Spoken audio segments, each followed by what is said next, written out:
Hello! So, welcome and welcome back sa mga nanonood ng channel ko. Hi, it's Mina, your host. Hello! Ayan, so, wala. Gusto ko na ipakita yung mic ko. Ang cute. So, balik na tayo sa regular mic. So, I hope naririnig niyo ako at walang ingay in the background ng mga PC at mga electric fans. So, yes, happy December. December ko. So, yes, hi, happy December. Merry Christmas. Ayan siya mga ante. Uncle, Merry Christmas na. So, this is the time of giving. And, ayun, syempre, if ever may ma-receive naman kayo, be grateful kahit magkano pa. And just be grateful kasi, ano, giving talaga ngayong December. So, ayan. So, before tayo mag-start ng reading, syempre, hindi mawawala yung ating 5 keneso. But before doing that, I will be using sa ating tarot reading ngayon ang Believe in Your Own Magic na Oracle. And of course, yung Tarot of the Divine. Ngayon, may isa pa akong gagamitin, which is yung mga naka-follow sa akin sa ibang social media account ko. Alam na nila kung ano yung gagamitin kong isa. So yes, before anything else, let us do the charot. Gamitin ko lang tong mic ko. Gamitin ko lang to kahit regular, walang reverb. So, pwede lang hit ng mic. Ang ating 5 simple ways to manifest joy and kindness this December. Ayan. So, number 1. Set your December goals. Ayan, mga mamshi, mga auntie, mga uncle. So, ano ba daw yung set your December goals? Ito yung mga parang isusulat mo kung ano yung mga goals mo, ano yung mga gusto mong ma-achieve this month, either or whether it's personal growth or spending more time with your loved ones, ayan, staying consistent with your routines na parang ako, kailangan ko yon. And of course, kailangan clear yung goal mo na super clear para makapag-focus ka dyan sa goal na yan. And of course, the good thing about this as well is visualizing. So, i-visualize mo na you're already achieving these goals right now. Parang manifestation lang yan. So, you have to think that it's already happening and you're already enjoying the fruits of your labor. Ayan. Siya. Number 2, practice daily gratitude. Ano yan? Ito yung mag start ka ng day mo na pwede mong ilista yung 3 things that you are grateful for. Tulad ka ng huling video natin, be grateful na bumangon ka, that's already number 1. Nagumising ka, that's already number 1. Hindi ko alam kung naririnig niyo. Motor, okay. Motor sa paligid. Ngayon kasi, yung gratitude, it is shifting to your energy to a positive state. So, kung babangon ka at gagawa ka or you're going to start your day being grateful, magiging okay yung buong araw mo. Diba? Pwede kang uminom ng to help you have this positive morning with a gratitude and uminom ka ng kape. Ayan, pagising mo cuddle-cuddle with someone. As much as possible, iwasan mo muna yung mag-cellphone pagising mo. Kasi, di ba, sa pag nag-Facebook ka, minsan depende sa ano natin yan eh. Depende kung ano yung nasa feed natin. Minsan baka napaka-negative, which is no, no, no, no. Okay?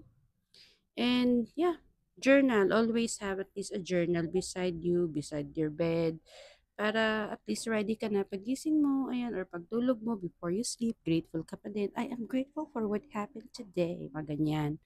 Okay. So, number 3, create,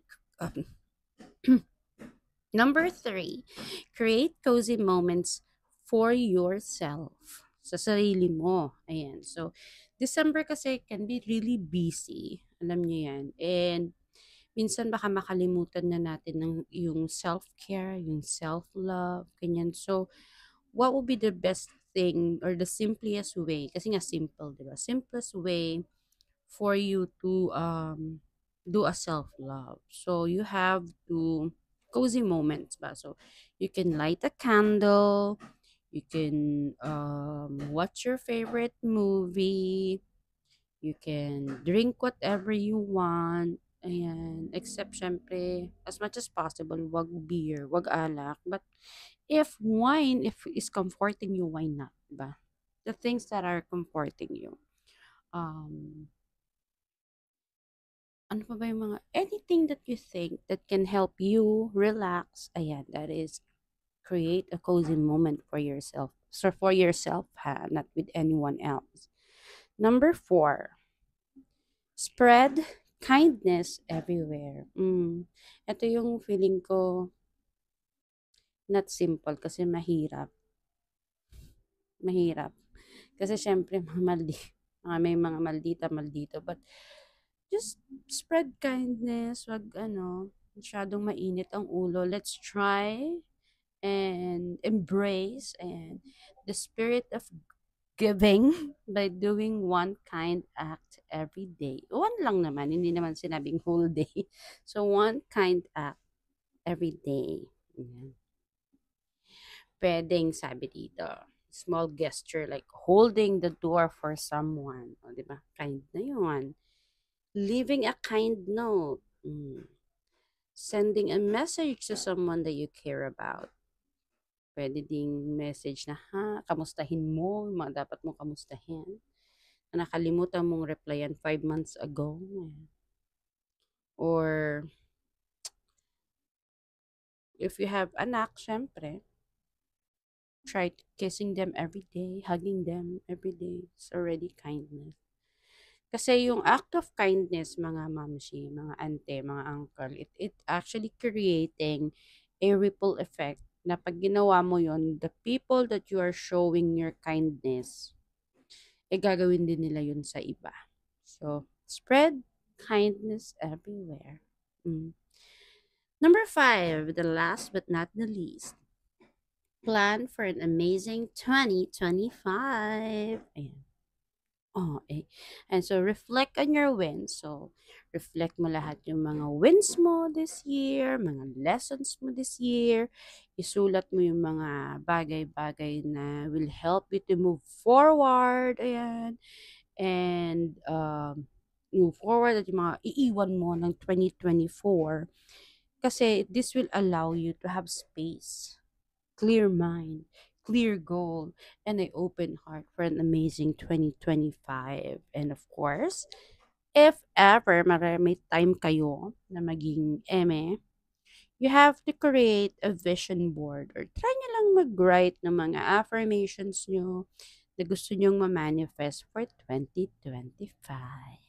Ayan. So that ends our 5 simple ways to manifest joy and kindness this December. Sana hindi nagre-reverb tong mic na to para hindi ko na ulitin. Higit ng heart. Shake ko lang. And yes, of course, before tayo mag-start ng ating tarot reading, please consider subscribing, hit the notification bell, mag-comment kayo kung nagustuhan niyo yung 5 simple ways natin. And, syempre, sa ating tarot reading, remember na ang lahat ay may free will. So, mga auntie, mga uncle, nasa inyo yan. If you wanna believe or not, nasa inyo yan. We have the free will. Kung hindi maganda yung nangyari, if hindi maganda yung reading for your month, for your sign, I'm so sorry. Yun lang naman yung sinabi ng card, not my fault. I am just reading and explaining. Wag po kayong magalit sa akin. Ayan. So, bahala kayo kung mag-resonate o hindi. Bahala na kayo dyan. So, yes. Ayan. Let's go na sa ating reading. Hello. Ayan. Hello sa mga may Leo, Sun, Moon, and Rising. So, this reading is for you guys. Ayan. Shuffle lang natin mga Leo, Sun, Moon, and Rising.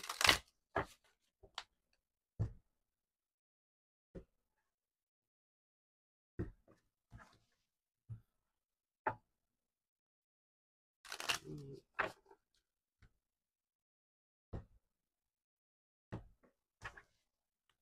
Okay, ano ang card nyo? Meron tayong 9 of Wands, the Moon, Swords, Chariot, Wands, and Coins. Okay. So, sabi dito sa inyong card, meron tayong the Moon and Chariot. So, may mga bagay ba? Parang ano kasi kayo, the Moon means na there is something na medyo parang natatakot kayong gawin, nababahala kayo, kasi parang siguro puro negative yung nakikita nyo. But hindi nyo ba napapansin bakit may buwan? Kasi yung buwan na yun ay actually at sign sa inyo na in times of darkness, there is still light. Sabi niya ganyan. Meron at meron pa rin liwanag kapag may mga nasa times kayo ng problema, nasa panahon kayo ng kung anong mga eksena na feeling nyo, hindi maganda, ganyan. So, mga takot nyo, mga ganyang bagay. So, sinasabi ng the moon na huwag kayong matakot na gawin kung ano yung mga gusto nyong gawin this December. Ayan, kung wag lang siyempre masama, na matakot talaga kayo doon. Pero if you think that doing something for better, pero nag-aalangan lang kayo, you have to do it, sabi ni Chariot. May light ang mga bagay-bagay. So, you really have to do it. Go, go, go. Kahit ano pa yung um, sobrang lakas na turbulence na pwede nyo daanan. Ituloy nyo lang.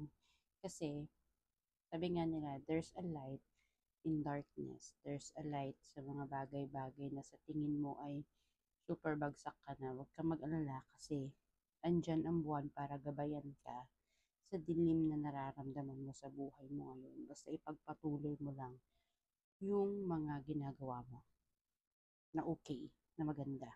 You think is um, nasa tingin mo ay ang tawag dito, nasa tingin mo ay magpapaganda ng iyong buhay. Ayan. So this December, mga Leo, meron tayong isang problema. Sabi ni Nine of Swords. Ayan. Na medyo siguro may mga bagay-bagay tayong pinoproblema ngayon na it's causing us depression, lungkot, na nagme-mental breakdown ka na dahil sa mga nangyayari sa buhay mo. But still, sabi nga, sa times of darkness, di ba ulitin ko ulit, in times of darkness, andyan ang buwan para gabayan ka. Andyan ang buwan na magiging liwanag ng okay, ayan. So, naputol. Sorry.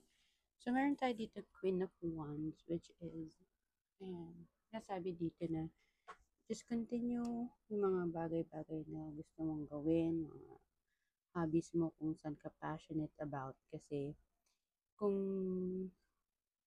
super gustong-gusto mo yung ginagawa mo, mawawala ka sa state of depression at magiging happy ka, magiging okay ka. So, maybe this is the time for you um, to do what you are passionate about. Kunyari, gusto mo magluto, di magluto ka na magluto.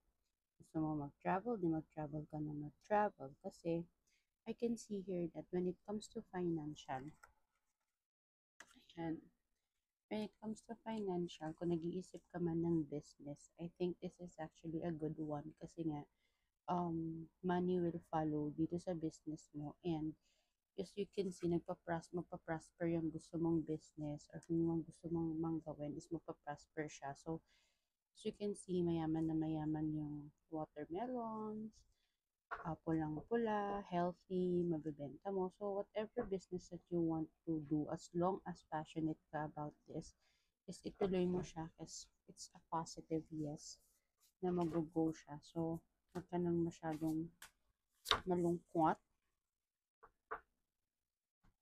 And also, meron tayo ditong thorns. Weave together the crown you deserve. So, ibig sabihin yan is sa kung ano man yung mga sakit o yung problema na naiisip mo ngayon, what you can do is, alam mo yun, tanggalin mo lahat ng mga tinik na pwedeng tanggalin. In that way, masusuot mo yung crown na para sa'yo. Ayan. So, wag kang wag kang tatambay sa, or wag mong isusuot yung problema sa ulo mo. Tanggalin mo yun. Remove all the thorns. In that way, maging happy ka and get what you deserve. So, ako naman tayo ng card ng isang advice ng ating Saint Patron, Sasa Girl.